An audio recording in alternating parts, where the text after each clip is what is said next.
So maybe I'm hinting at something. So we'll see. Wink, wink. um,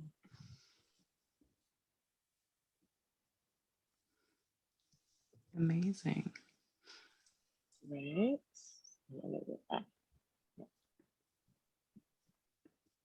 Hannah, would you like to kick off, or would you like me to? Yeah. Yeah, happily. Lisa, you look very lovely, by the way. Thank you. I I'm look so very pleased. oily. Oh, thank you so much. I mean, those who are wondering, I am currently a journalist traveling and exploring West Africa. Oh, So it isn't artificial lighting, it is the hot sun here in Ghana kissing my skin. So happy Monday and hello to every single person in this call. Thank you so much for joining. This is a really, really exciting time for We Are Black Journos. So I'm going to start a bit with an intro of who we are and what we do before handing it over to the lovely Lisa, who will be in conversation with the brilliant Shakeena. So my name is Hannah Ajala, and I'm the founder of We Are Black Journos, which launched on the 27th of November 2018. And it was a way to create a networking space to connect Black journalists together. There is a shocking statistic that 0.2% of us make up journalism in the UK. And through the incredible Black journalists that I've connected with, like Lisa, for example, I would see so many of them on social media and think, wow, this is incredible. This makes me feel like we're bigger than that 0.2%. Let's create a community where we can connect each other to opportunities and network amongst each other. And it has been so incredible since then. That was the initial plans for it to be such. And it was a really interesting time if we look back at the month of late May, early June 2020, after the murder of George Floyd, because that is when the power of partnership and allyship really came in handy. So we had all these incredible organizations, Pink News being one, actually reaching out to us and wanting to help amplify our voices and to understand the need of, Black journalists being very deserving of having a seat at the table. Very, very big believer of media cannot reflect society if society is not reflected in the media, because a bunch of people from different backgrounds consume news on a day-to-day basis. So we need, people from a range of different backgrounds to contribute to that effectively. And it's been an incredible almost 3 years of doing that. We're very active on social media. We love to have conversations with our community. We have a newsletter. So much going on. And of course, we welcome you to also join our community. Going to quickly plug now that on Twitter, we are We Black Journos. And on Instagram, We Are Black Journos. Our email, our main email is info@weareblackjournos.org. So please do get in touch with us. Feel free to ask any questions in the DM as such. And this is a really great chance for you guys to also see how we talk with panelists at our events, which initially started off very, very physically, by the way, like seeing each other and, not freezing on video call, but obviously in the light of the pandemic, things have to be virtual. But with the UK opening up, and when I return back from my travels, I do hope for us to have a physical event. So stay tuned for that also. But yeah, on behalf of myself and We Are Black Journos, we just want to say a massive thank you to Pink News for having us. And I guess now I'll be passing it over to Lisa, who will be in conversation with Shakeena. So thank you so much for having me. And I'll be behind the screen in the chat box and getting interactive with you all as well. Thank you. Amazing. Thank you, Hannah. This is great. So just so you all know, my name is Lisa Hanley and I'm a freelance journalist. And I'll be moderating a discussion today alongside the wonderful Shakeena Johnson. Today's discussion is going to be about getting in the industry, staying in the industry, and how to find your niche and find your voice when you're within. So if you have any questions during the discussion, I think you should leave them in the chat, and then I'll try and get to them as we go along. And then I'll also leave 10 minutes at the end for us to be able to have a Q&A with everyone. So without further ado, Shakeena, would you be able to introduce yourself and your current role? Hi, I'm Shakeena, in case you missed it. I am currently the gaming producer and reporter at Pink News. I'm in charge of running our new Snapchat show, which is all about gaming, called Gamio. I also work alongside someone else in the team called Ed, and we report on all gaming news for followers of Pink News. And then outside of that, I work at the Nerd Council as their head of editorial. So I sort of work on writing reviews and helping with launches of games. And then outside of that, I just do freelance journalism, specifically looking and providing content for Black musicians, artists, just sort of like Black people in the entertainment industry. Amazing, amazing. So like diversity is such a big thing right now, and it's part of making the industry inclusive. And whether we're talking about being Black, being from the LGBT community, or being female, it all boils down to representation needing to be improved in the industry, and not just visually, but behind the scenes as well. So question is for you, like, how important is in your role is your identity? Like, how much does your identity play within your role as a journalist? I think it's really important because I find that being a Black journalist, especially being a Black woman journalist, it's quite hard. There's a lot of stigmas around us that prevent us from prospering as much as, let's say, the non-Black journalist. For instance, one time I sent a pitch about, I can't remember exactly what it was about, but I remember that Nicki Minaj being in it and Rihanna being in it. And the editor literally turned around and was like, we don't really have an urban market like that in terms of pitching. Why don't you write about, let's say, avocados and like jogging pants? And I was like, Not avocados. absolutely nothing to do with what I had pitched. And so I think representation is really important because when you see people that look like you, it influences other people to go and follow their dreams or follow what you do and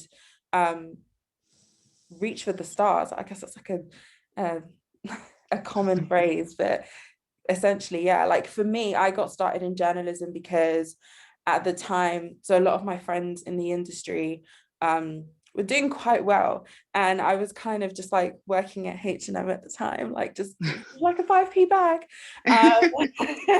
And so I remember that when I was younger, my mum always would be like, she's going to be a journalist. And I'd be like, Mum, shut up. Like, you don't know what I want to be. I don't want to be a journalist.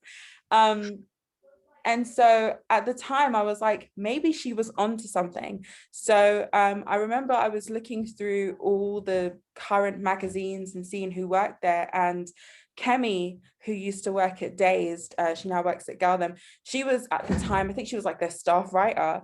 And I reached out to her and I was like, hi, I'd like to be an intern because like I think you're sick and I think you're amazing and like I want to like do what you do. And then she got me the internship and it started there. And I remember I was there for a month, and then the sister brand to Dazed is Nowness, and there was a guy there called Alex who used to run this social media the social media side of things, and he was Black and he was the only Black person on the team. And I also like to point out that Kemi was the only Black woman on the team. Wow. And Alex and I really bonded, and he asked me to stay an extra month for Nowness, and I really kind of appreciated that he had like took me under his wing without like even like without being asked to. And I told him that like that I was getting into journalism and stuff, and he pushed me to send my very first pitch to Toby at Black Ballad. And I was so scared because I was like, oh my god, she's not even going to read it, she's not even going to answer it. And it was just the inspiration of seeing other people who work in journalism who are happy to like take new Black people under their wing, because no shade, but nobody else in that office had like made any effort to like help me. So it was kind of like really inspirational that they had the two Black people in the building had taken me under their wing without being asked. and was pushing me and teaching me and guiding me how to do things. And both Alex and Kemi are the reason why my first ever piece about Afrofuturism was on Black Ballad. And they essentially, and I say it to both of them all the time, are the reason why I am where I am right now. Because if it wasn't for them, I wouldn't be here. I wouldn't be having this chat with you. I wouldn't be a journalist. I wouldn't be a reporter. I wouldn't be anything. I'd probably still be giving people 5p bags at H&M. Oh, But it just wasn't what I wanted to do. so it started with somebody, you reaching out to somebody and then that person giving you a chance. And since then, you've been a contributing writer for The Guardian, Dazed, Gay Times, Metro, Vogue, ID, Galdem, just to name a few. I was stalking your LinkedIn last night. But yeah. So like, if we are talking about in terms of standing out, do you think that your background helped you to kind of stand out apart from other candidates to kind of get the roles that you did? Or what do you think it was that helped you stand out within your applications or in your pitches? Well, one, because I'm charming. And two, I do think my background has played a huge part in me standing out, because I think in the workforce, in the workplace, Black people are really overlooked, underlooked. We're not giving the opportunity or the same chances as others. Especially being a Black woman, there's a lot of, you know, negative connotations around me that before people even get to know me, they automatically assume. And so I've really pushed and worked hard to be where I am today. And I haven't done it just for me. I've done it for other Black journalists as well. Because the thing is, I went to university and I studied television production. I didn't study journalism. So the fact that I've gone from being a TV graduate to being a featured writer and a journalist for huge publications is quite inspirational. And the stress that I've gone through to get some of those features done, honestly, I tell people all the time, the reason I wear drawstring ponytails is because I'm bald from all the stress that I had to go through just to get on these publications. But to me, it's not really about just having the byline. It's not about just, oh, you've written for Guardian. It's about the fact that I wrote a piece, I wrote a piece for The Independent about Hollywood's obsession with Black trauma. And why is it a thing? And why do we constantly need to see it? And so many people were like, oh my God, that's great, you're on The Independent. But for me, it wasn't about being on The Independent. It was about sharing my thoughts as a Black journalist and a Black woman, as a Black person, on so said platform that is so huge. And I'm forever grateful that people read my stuff and people share my stuff, because I feel like that helps in a way, like, make me stand out, because I'm not just, writing about yoga pants and avocados. I'm actually writing about things that Black people want to read. Yeah. And there's a thread of yourself in your work as well, which also helps you stand out. I make it a thing of mine. And I know this might sound a bit weird, but I had a woman one time in my Insta DMs, and she was like, hi, I just wrote a book. It was a white lady. And she's like, I just wrote a book about my husband and how he divorced me and my dog and all of this. And I want you to write about it. And I was like, I am a journalist that covers Black culture and Black entertainment. That is rare, because our stuff never gets the exposure that your stuff would always get. So I'm sorry, I'm not the journalist for you, but there's someone who will take your story like that, rather than, this brand new Black artist who's doing great things, who would just kind of be like kicked under the table. And that's the kind of journalist I am. I always aim to write about Blackness, Black culture, Black people, music, movies, feelings, thoughts, trauma, all of that, so that I can put my people at the forefront of journalism. Nice. And we truly need that. Like, I love your intention behind it. Also kind of makes what you're doing so genuine and so real to you. I love that. So what was the application process like for your role at Pink News? Did you have to pitch something, or like what was the process like? So the crazy thing about getting the job here at Pink News was that I actually didn't apply for this job. I actually applied for another job, which was just for the producer role. And it just so happened that my background in gaming, because I'm also a content creator in gaming. I've been playing video games for 22 years. Wow, I've that's played it amazing. all from Call of Duty to GTA. And at the time, I didn't know, and I wasn't aware that Pink News was actually looking to expand their brand and add gaming to their brand. And so it just so happened that I had applied for the producer role, and I also happen to have a very strong background in gaming. I also work at the Nerd Council, which is a huge community for Black gamers. And so when I applied, I honestly didn't think I was going to hear anything back, and I was like, oh, it's okay, don't worry. And then I got an email and they were like, hey, we're really interested, but not for the role that you think, and we'd like to talk to you about something else. And it was a really nice conversation between myself and four other people, and I didn't have to pitch anything. I feel like they trusted my knowledge enough as a woman who games, because that's also very, very rare, as a woman who games and a woman who's a journalist, to be a part of their brand. And I'm so thankful that they asked me to, because since I've started, it's been an absolute pleasure. That's amazing. And did you speak about your gaming background when you went for the interview for the producer role, or did they? Yeah, they asked me some questions about, being a gamer, and kind of like what kind of games I'm into and what kind of things other people are into. I think because gaming is so new to Pink News, they wanted to make sure that they had somebody that sort of understood everything and touched every area of gaming. And the most important part about being a gamer to me is that I am a Black woman in gaming. And that is very rare. And there is not a lot of us who have a voice. Right now at the forefront, especially in the UK, there's about 3 or 4 of us, from Steph, who runs Naysaga, to Jayanne Lopez, who does Black Girl Gamers, to Sunpipe. Like, there's only a small amount of Black women in gaming who actually have a voice, who are actually trusted as well when it comes to being an expert in what games are new, what games are hot, what games work, what games don't, what's trending, what are people playing, what are people about to play. It's quite shocking, the statistics around women in gaming, but Black women in gaming. So when they were asking me questions and they were like, so how do you feel about this, how do you feel about that, it just sort of like flowed naturally for me, because it was 2 things as one. Like, they were asking me about being a gamer and being a journalist, and then how I can bring those 2 together and make it work for this role. I've done quite well, if I do say so. That's amazing.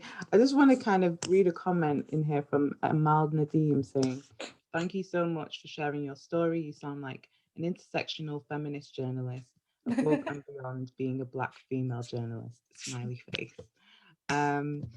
So like, what would you be able to point out some do's and don'ts of, like, the application process for those who may be applying for their first job in journalism? Like, what would you say are a few do's and a few don'ts to kind of be successful in the application process? I would say the first thing to do is research. Research is your best friend, it's your BFF, it's your wife, it's your husband, all of that. Because researching gives you so much knowledge and information. I went down the route of making a name for myself before I started applying for positions within the industry, because I know firsthand, as a Black woman who has a very unique name, that 9 times out of 10, if someone sees my name on an application, my name alone will be the reason I don't get it.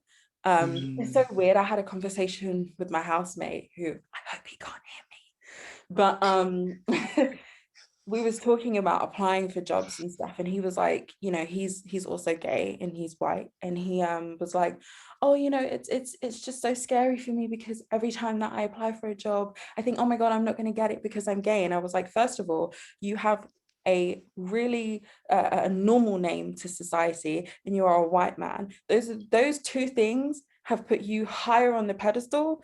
You will get further in life than I ever will. People will see my name on an application and be like, oh, ghetto, not gonna hire her, you know. So for me, what I decided to do was I decided to make a name for myself. And so I was sitting down, researching, coming up with pitch ideas, like, okay, also knowing your publication, knowing the publications, knowing what will work where, that's also a key thing to being a journalist, because there are some things that you could pitch to ID that actually are better on paper. And there's things you could pitch to the Independent that actually work for the Guardian.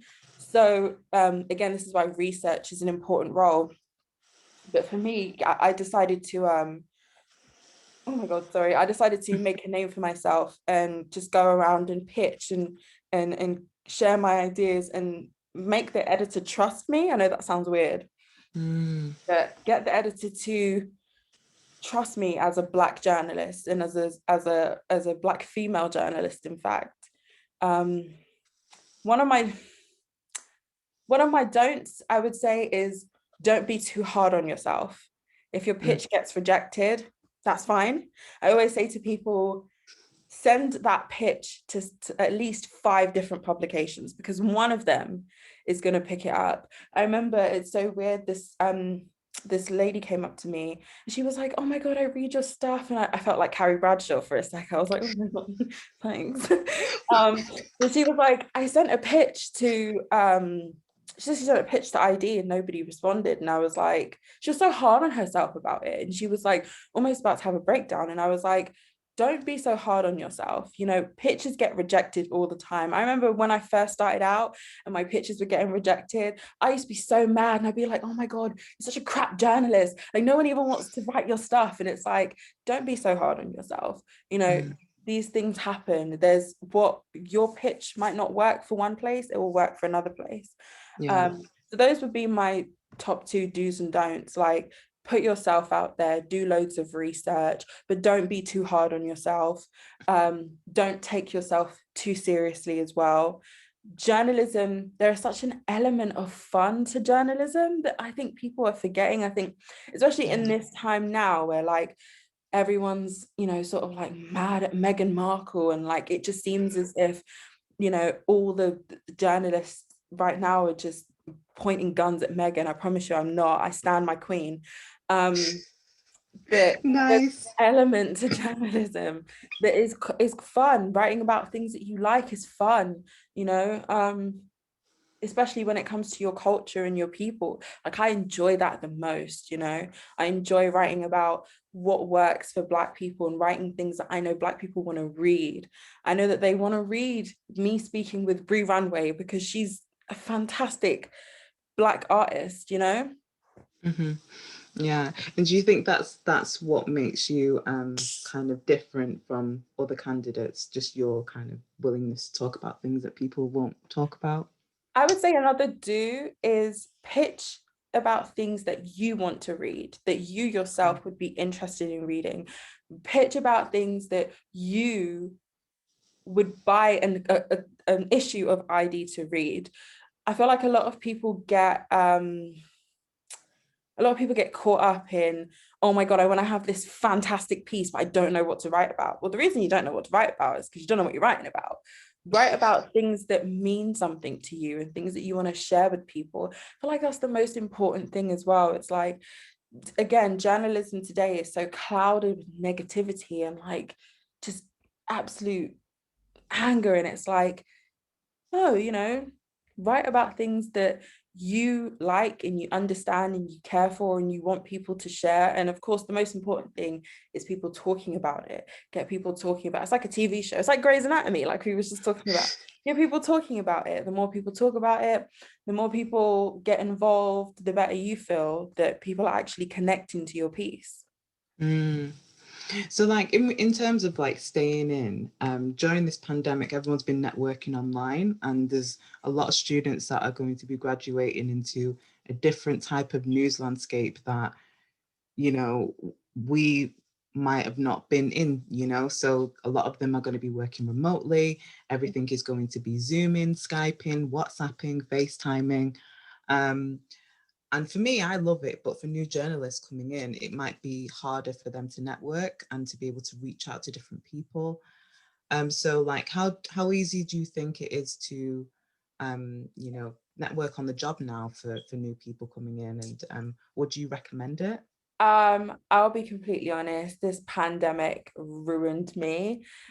Creatively, my brain was just like, it's worse now than it was last year. At the beginning of last year, I remember like writing down all these pitch ideas and they would just sounded like absolute trash. But I would say, again, don't be too hard on yourself. You know, we're currently all in this situation where we're all struggling creatively to come up with ideas for things. Don't be too hard on yourself about that. You know, working remotely is something that a journalist has to get used to regardless.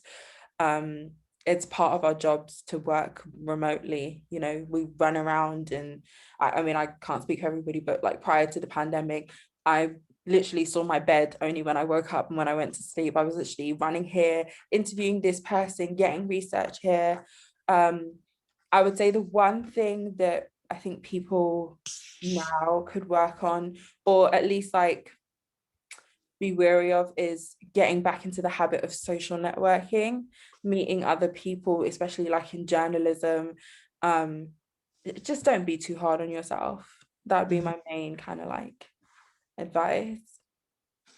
I've got some questions in the Q&A box Ooh. that we should get to. Amanda Deem said, is the Black community in journalism very distinct from the BAME community in journalism? Is the Black community in journalism very distinct? Okay, so yes, I think because at the moment Black culture is at the forefront of everything. I mean, we're kind of like number one in terms of, you know, music, and obviously currently with all the films and stuff like the police brutality films, I can't stand those. But I feel like when it comes to Black journalism, what makes it more distinct from the others is that I guess there's more of a need for it. That sounds really bad, but I don't mean it in that way. But what I mean is, last year was so hard in terms of around the whole George Floyd, Breonna Taylor thing, that I think because everything we were seeing for a while was that, right now, if we need anything more, my words have gone confused. If we need anything more right now, it's Black journalism that's supportive and is fun and is lighthearted and actually engaging for people. I think the Black community in terms of journalism, we're a lot more united now than we were before. And I think that's because we support each other more. I think there's less of a representation of Asian minorities and other ethnicity journalists. I mean, that's just personally what I think. I think there's a lot less more of you guys than there is of us. But I think that's just because I think we have more stories to tell. And I think we have more things that we want to share, if that makes sense. I'm not sure if I answered your question. Yeah, I think I understand what you're saying, because it feels like a lot of the time news is a lot of the articles are written about us but not by us. So Yeah. a lot of the time we have to kind of step in and be like, oh, that doesn't sound right. Maybe it's like this, you know, rather than how it's been written. I also believe that, actually. I believe that one of the issues is that a lot of the stories, you're right, a lot of the stories that are out are not written by us. They're written by people who are just sharing their opinion of us. And it's quite damaging to our community, because if you want to get somebody's opinion on if you want an opinion on Black culture, and you want to know, like, for instance, DMX, who just passed, I don't want to see articles about, you know, how he was a troubled this and he was a this. Get somebody who's knowledge on DMX, knowledge on the hip hop community and Black culture and what he's done for Black culture and Black music. And I want to hear that person's opinion. I want to read that person's opinion. I want to be able to share that person's opinion. And I think that's it. We've got another question from Cheyenne Bryan, sorry. She says, I love that you are unapologetically you. Have you ever had a moment where you couldn't be yourself, and how did you overcome this? If not, what advice do you give to young journos that are struggling with this? It's a very deep one. Hey, Cheyenne. So thank you. I've been unapologetically me since I was a young fetus. I'm so unapologetically me, and that my mom will tell you she was in labor with me for 4 days because I couldn't be bothered to come out. And then when I did come out, I just slid out and was like, I'm here, what are you gonna do with me now? Slid out. I did. She was in labor for 4 days. Wow. Have you ever had a moment where you couldn't be yourself? In terms of journalism, yes. There was a point where I felt like I had to, there was so much, I felt like there was so much pressure around me that as a journalist, that I felt like I had to write about things I didn't care about. And I found myself writing pitches about famous white girls on TikTok. And I was like, I don't care about this. I don't care about none of these people. But here I was writing them because in my head, I felt like this is what I needed to do as a journalist.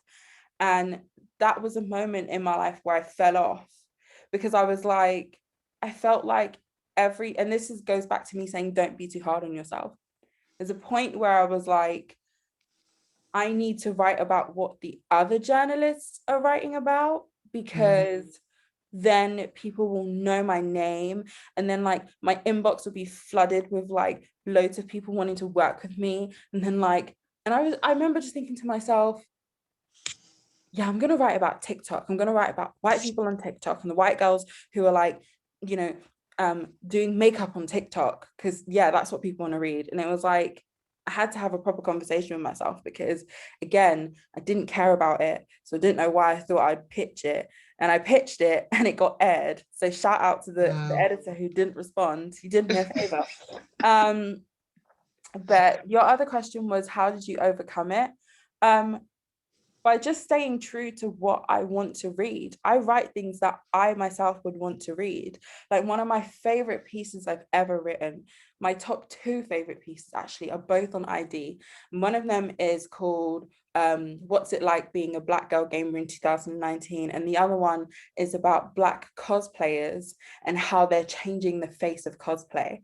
And it took so much for me to pitch those, but I was so happy with it. And the response was fantastic, and it did really well. And those are the moments where I was like, this is what I need to be doing. Stay true to the fact that this is what you want to read, and this is what you want to see.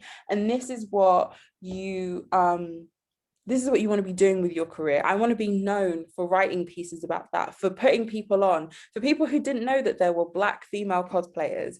This is me giving that to you, and that's how I overcame it. And so any advice that I would give to young journos who are struggling is stay true to yourself. Again, write things that you want to be shared, like you want to share and you yourself would read, things that interest you. I say this all the time because I also am a gamer. Do not be afraid to be a geek. Do not be afraid to be nerdy. Like, I spent most of my life playing video games and watching anime, and it's paid off, because my job right now, like I started playing video games when I was in school because I was bullied at school. And my outlet to being bullied was gaming. And for years, adults would be like, oh my God, you need to grow up. Like, you're 22 and you play video games. And it's like, it's paid off for me now, because I'm working in journalism in gaming. Like I'm doing the one thing that people used to make fun of me for. I'm now doing it and making money from it. It's not even about making money, but now this is my career. And, you know, I can take my position from Pink News and I can elevate it, or if not, I could, you know, move on to doing something different and still be doing something that I love and something that I care about. So my advice to young people would be just write what you want to write about, things that you would want to read. Nice, that's good advice. That Esther Okasaga said, what would you say about mainstream journalism generally, where it is not representative and inclusive enough? People say, is it changing? But is it really? What would I say about mainstream journalism generally? Yeah, and representative. I will say this. I do feel like the one thing that irritates me about journalism at the moment is that stop coming to Black journalists to write about Black trauma and do essays and like long reads about, you know, oh my God, my life is so hard as a Black person. Because the thing is, and this goes back to the piece that I wrote for The Independent about Black trauma. In that piece, I said specifically, I hate slavery movies and I hate police brutality movies. And I'll tell you why, because I already know what it's like. I don't want to have to watch it all the time. I hate slavery films because why do I constantly have to be reminded that I was a slave or my ancestors were slaves, you know, like, and then there's this whole, you know, oh my God, here are all the slaves. And then, oh my God, there's the white savior who like comes through and like saves the day. And it's just like, I can't stand those films.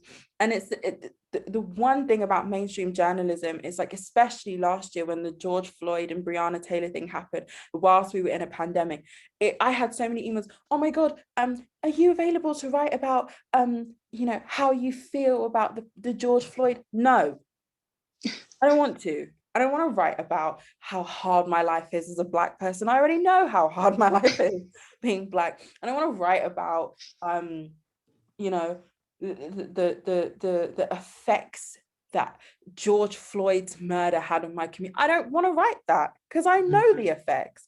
So I think in terms of representation, and I'm not saying that I want to see that story from white people, but I would say that don't make that our narrative.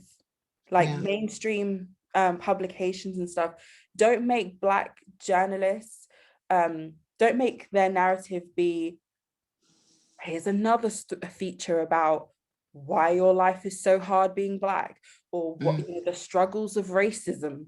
You know, again, like I said before, journalism can be fun. It doesn't always have to be, you know, a representative of the struggles that's happening in our lives. We know that we struggle. We wake up every day and we know the struggle.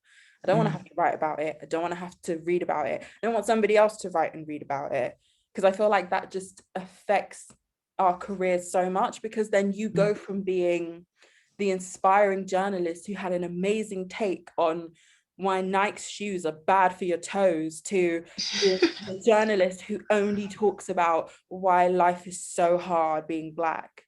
Stay away from all of that. Yeah. Stay away from it.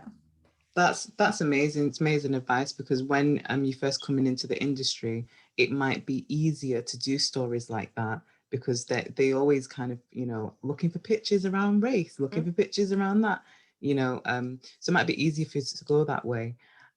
So how do you identify strong skills of yours, you know, to be able to be like, I can do this very well? Like, how do you identify those strong skills when you are a creative, you're a content creator, and you're a writer? How do you know what? Sorry, I just saw a question from Troy that I wanted to quickly answer, and it said, is there a way people outside of journalism can support Black journalists? Is it just sharing articles, or do we help create new platforms? I think I just kind of touched on that a little bit, but I think the best way to support Black journalists in journalism is to not box them or categorize them as, you know, race journalists and like, you know, to write about oppression and all that kind of stuff. I think that's a really good way to support Black journalists. Ask them about their favorite musics and who's their favorite director and why is that person that favorite director, and then, you know, do you think you can angle it on this? It's just, I think that is the best way to support Black journalists and to amplify voices, is by getting different angles, different takes, different stories, different creative ideas. Black people are so creative. Like, this world runs from our creativity. People hate to admit it, but it's true. And I feel like the best way to support Black people is obviously create new platforms that are specifically designed towards us, because I feel like we prosper more when we're together than when we're not. But I think the greatest way to do that is to literally just stop boxing us into this little thing of, oh my God, you're Black, so you know about hip hop. No, how do you not know that I don't listen to Shania Twain every day? No, this is one of those things. But what was your question you asked me? How to identify your strong skills. Identifying strong skills, by seeing what works and what doesn't, by looking at, it's always good to analyze yourself. It's always good to be critical of yourself. You know, like if you know that you struggle with like doing long reads, don't do them. if you know that you're more talented, or you specialize more in news than you do in, let's say, like features or stuff, then go towards that. I think that's the best way to identify your skills. Like me, myself, I'm not really skilled in terms of like doing news, because I'm so used to doing features, and I haven't let that affect me in terms of writing news, because that's a piece that I need to cover as a journalist. But I know my skills are in features, and so I use that. And so I feel like when you understand what your skill is, you highlight it and you work on it and you elevate it, and you can go from being a great feature writer to being a great long read writer to then writing a book to then writing a film. You know, it's just learning your skills, knowing your skills, thinking of ways to elevate them, because it's not just about going, okay, I can write. You know, everybody can write. You know, I said this to my mom the other day. I was like, anybody could be a journalist. Honestly, all you need is like a couple of hours to yourself, a pen and a laptop. What makes you special is figuring out and creating things that people that have a different take, and things that people are going to be amazed at. And I think it only takes a certain amount of people to acquire that skill. And so I would just say, knowing what you can do and then timesing that by 10. Amazing. So like, can we talk about finding your niche? I know you spoke about it a bit, but being a minority in the newsroom can be like really hard, even if you are from any underrepresented group. Yeah, it can feel like you're a fish out of water sometimes. So how can you be comfortable in your own skin in that environment, to be able to say maybe to a white table and pitch about something Afrocentric that you know they don't understand, but you're doing it anyway? so my three things, the first would be, if you are the only Black person in the room, don't let that show on your face, because they can read that, and then they use that as an opportunity to make you bait, you know. So it's like, oh, you're the only, oh, so you must know about Kendrick Lamar, and it's like, no, not really. But I would say, don't be afraid to speak. I can say this for me personally, as a woman, as a Black woman. I know the stigmas around me, and I know the negative connotations and stereotypes and what's that word? Microaggressions around being a Black woman. I know that people automatically assume I'm loud. They automatically assume that I'm ghetto. I'm strong. Hate that one. And I feel like 9 times out of 10, those are the things that people, especially like Black people in a room, the first thing we think is that they think it. So then we don't put ourselves forward for things, if that makes sense. We don't, you know, we might have great ideas, but we think, oh my God, if we, you know, say it, someone will be like, oh, you know, you're being negative, or oh my God, you're being this, you're being that. I think the most important thing, truth be told, is to just relax and be you. And if people think that you're this or that, then let them think that. But don't let that hinder your talent, and don't let that stop you from shining in that room. Because what's that Lady Gaga say? There could be 100 people in a room, but there's only one you.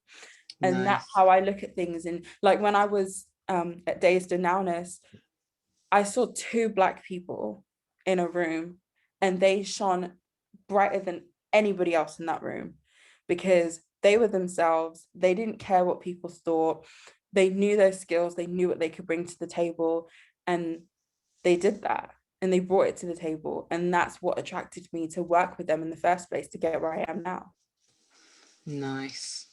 So like how do you then like tailor your work in your own way if you don't really know what your voice is? So like, you know, fish out of water, just starting in the industry, don't really know where you fit in or what your topic is. How do you kind of like start tailoring your work? Like how did you start that journey? In what sense? In like how did you start to understand that that is specifically what I want to talk about over this and over that, you know? When you are coming into the industry, it's very easy to kind of fall into something that is popular. How did you find what it is specifically that made you like, this is what I'm passionate about writing about? When I was doing research, I was seeing that the things that I wanted to see and wanted to read weren't visible. And so that's how I found my niche, because I guess I wanted to bring those things to the forefront. I feel like there's different stages to Black culture, if that makes sense. There's the front stage, which is what everybody can see. And then there's the stage, which is what we can see. And then there's a stage of like, it's like 3 sides to a coin. There's the truth, the lie, and then what actually happened. With when I was doing research, like I said, there was 1 side, 2 sides, and none of those actually explored what I wanted to explore. None of them actually, like, there was no. What made me pitch to Black Ballad about Afrofuturism was that came out at the time when Black Panther came out, which was a huge part of Black culture. But on the forefront, everyone just saw this first Black superhero film. Then there's what Black people saw, which was the cultural aspect of the film, which was the colors, the just you know, the whole part of Black Panther that was aside from, oh my God, it's just and then there was the part of it that the deeper part of it was like, okay, there's so much Afrofuturism in this film. There's so many things in this film that, like, you know, from the colors of the costumes to, it was just so, to the cultures, to the acknowledgements in many different cultures. And that is what made me, that's how I found my niche, because of Black Panther, actually, because Amazing. When I did my research for Afrofuturism, I wasn't seeing any features or stuff about Afrofuturism, and that made me go, okay, I want to be that one person that if someone looks up Afrofuturism, they see that I've written about it, and then they're knowledged on my knowledge of Afrofuturism now. And I did that answer your question? Yeah, that like did. I said so many words. I didn't know I knew this many words. But when I was doing my dissertation, there was like 12,000 words. I was like, do I even know 12,000 words? I felt like I was just saying so many things just now. But yeah, I think to find your niche is to understand who you are and what you want to see and what you want to read. And that is important. And I wanted, you know, we all loved Black Panther, but there was so much more to it than it just being a great Black superhero movie. And I wanted to share that. And that's what my niche is. My niche as a journalist now is me sharing things that I find interesting that people may not know. So Black cosplayers, I think that's a foreign concept to a lot of people. And being a Black girl gamer, that's a foreign concept to a lot of people. And that's the type of journalism that I do. Amazing. Well, we've got 10 minutes, 9 minutes actually, to answer some questions. Well, let's do it. Someone did ask for your social media handles. Is there a way to type it, or? Yeah, the question just disappeared, so I think someone wrote it there. But I am on all social media platforms. I am Shakeena. So I-am. Oh my God, I just forgot how to spell my own name. I-am SHAKEENA. Amazing. Is that right? Yeah, that's right. Oh, someone's yeah, someone else is posting it now saying yes. Thank you, Sean. Thank you. Yes. Oh my God. I can't even spell my own name. So it's Monday. I'm blaming it on the fact that it's Monday. Mal, there's no one else asking questions right now. Feel free. I got 8 minutes. 8 minutes of me. Who wants to know? What do you guys want to ask? While they're just typing, what advice would you give to others unsure of how they're perceived in certain marginalized spaces which exist in journalism? I know you've touched on this tiny bit, but that's one of the questions I've got here. What advice would I give to people? What advice would you give to others who are unsure of how they may be perceived in marginalized spaces which exist in journalism? So who may not say things because they don't know how they're perceived, or just kind of, again, going back to being comfortable in their own skin. I'm going to be honest. I don't care about a lot of things. I don't care about how people perceive me because I know how I perceive myself. And that's the most important thing for me. Don't give in to the microaggressions or the stereotypes of being Black, let alone being a journalist. Don't let people assume that you're automatically strong just because you're a Black woman. Because I'll tell you something now, we are not, like, well, I can't speak for all Black women, but for me, myself, don't care about what people think. If what you write helps you, write it. If what you like interests you, write about it. You know, it's weird because when you write, you are writing for other people, but you're also writing for yourself. And I think that's the one thing that people don't realize, is that even though you are writing so that other people can read it and share it and understand it and, you know, be knowledged on whatever story you're telling or trying to tell, you're also writing it for yourself, because the first person to read your piece is you. And I think that's something that people don't realize, that before it gets to an editor, before it gets to the publication, before it goes live, the first person to actually read your work is you. And if you're not happy with your work, you need to do some soul searching and figure out a way to be happy with your work, because you are your biggest critique in journalism. To me, I don't really care whether or not people like my work, because I write it for myself, in the sense that there's so much, writing for me is a safe space. If someone enjoys it, it's just a plus to me knowing that I've done my job.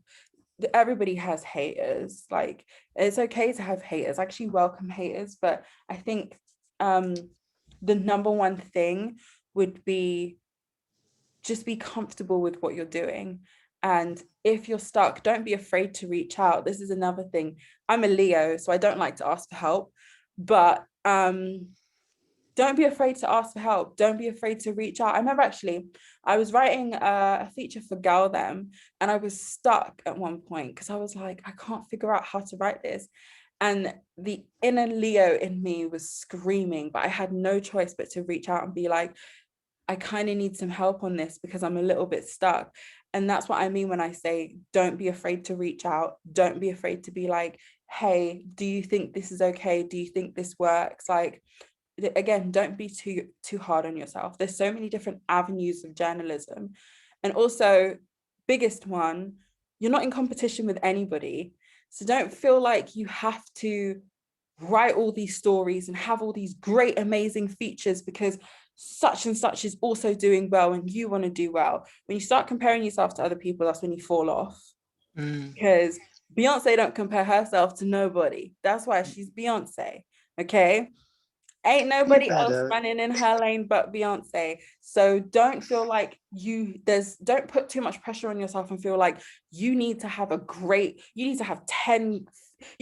10 features live on 5 different, like, don't do that to yourself. Because trust me, I've been there where I'm like, oh my God, this journalist has got four stuff on 4 different publications and they've also got a cover, and I've just got, you're not in competition with anybody because their journey is completely different to your journey, and your journey at some point may outdo theirs. It doesn't, again, it's not a competition.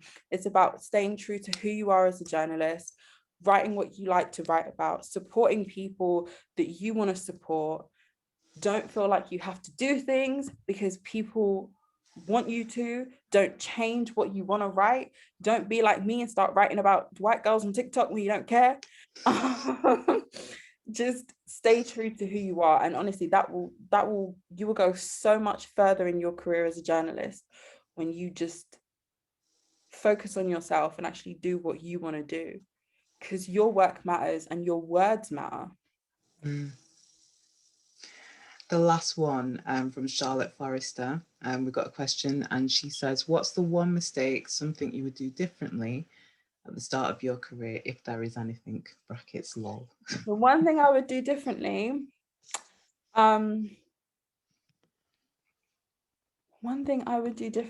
honestly, oh my God, I have so many. Okay, they're not bad things. The one thing I would do differently, name them all. I would say, remember that, oh my God, I don't want to spill all my secrets, but one thing I would do, do you know what I would do differently?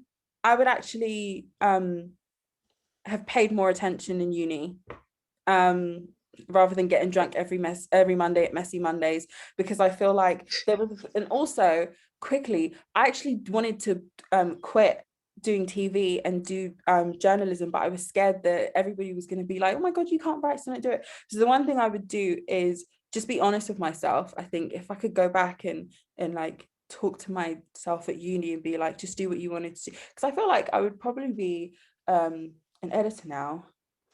Not that I don't have the ability to, I do. You do. But I think it would just be more honest with myself and not write about women on TikTok. I'm sorry, that might be it. It was not a highlight of my career. If this comes up anywhere, I will deny it. But I think that's the one thing I would do. Again, sending pictures I don't care about. There you go. That's the one thing I would do differently. Nice. Well, that's a great way to end it, no?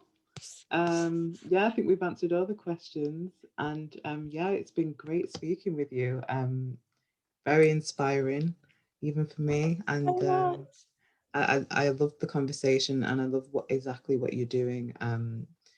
Yeah, you're amazing, and so glad I've got you following you on Instagram as well. Yes, I will follow all of you back. And I just want to say, this is the first time in 9 months that I've worn makeup and I feel great. So thank you so much for being the reason to actually bring out my highlight palette that I forgot I had.